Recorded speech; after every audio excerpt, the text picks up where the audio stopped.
آج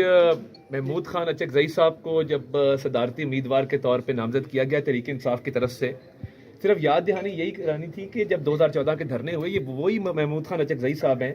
جن کی نقل اتاری تھی عمران خان صاحب نے سر پہ دوپٹہ پہن کے، اور ان کے بارے میں بہت غلط گفتگو کی تھی۔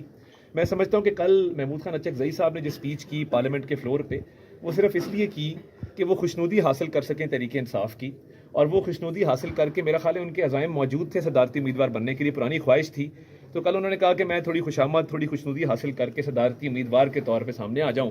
اور اس کی توثیق تحریک انصاف کر دے۔ اور تقریر کے بعد جس طرح مبارکبادیں دی جا رہی تھیں، میں سمجھتا ہوں بڑا افسوسناک ہے، اور جس طریقے سے ان کی اپنی پارٹی ٹوٹی،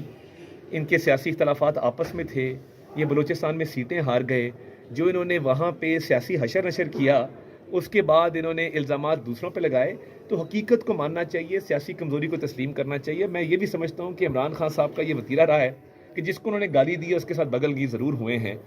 تو یہ ایک سوچا سمجھا منصوبہ تھا۔ تو کیا آپ یہ سمجھتے ہیں کہ آپ ساتھ بھی بغل گیر ہوں گے؟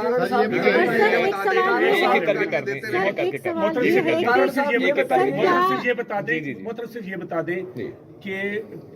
سنی اتحاد کونسل دھاندلی کو بول کر ہر آئینی راستہ انہوں نے اختیار کر لیا، تو کیا یہ بہتر نہیں ہے صدارت کا جو انہوں نے آئینی راستہ اختیار کر لیا، یہ ان کے لیے آپ کے آئینی راستے؟ بہت اچھی بات ہے، آئینی راستہ انہوں نے اختیار کیا ہے اسپیکر کے الیکشن میں، ڈپٹی اسپیکر کے الیکشن میں، صدارتی الیکشن میں، بڑی اچھی بات ہے، اور ہم چاہتے ہیں کہ آئینی راستہ اختیار کیا جائے۔ مگر بات یہ ہے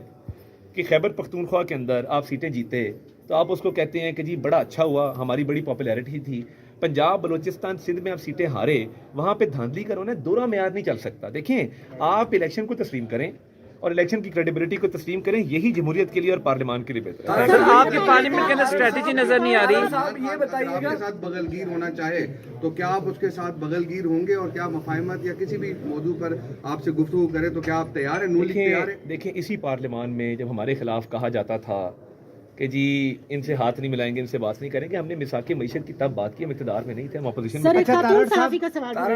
سر، یہ بتائیں کہ جیسا کہ آپ نے خود بھی ذکر کیا، محمود خان اچکزئی کی تقریر اور پھر ایک دم سے سنی اتحاد کونسل کی جانب سے ان کو صدارتی انتخاب کے لیے نامزد کرنا، کیا یہ پری پلان تھا یا تقریر کے بعد اچانک سے یہ سب میں فیصلہ سمجھتا ہوں ہوا؟ لگتا یہی ہے کہ انہوں نے جان کی تقریر کی تھی تاکہ ان کی نامینیشن آئے۔ یہ بھی بتائیے کہ میاں شہباز شریف نے زرداری کو سڑکوں پہ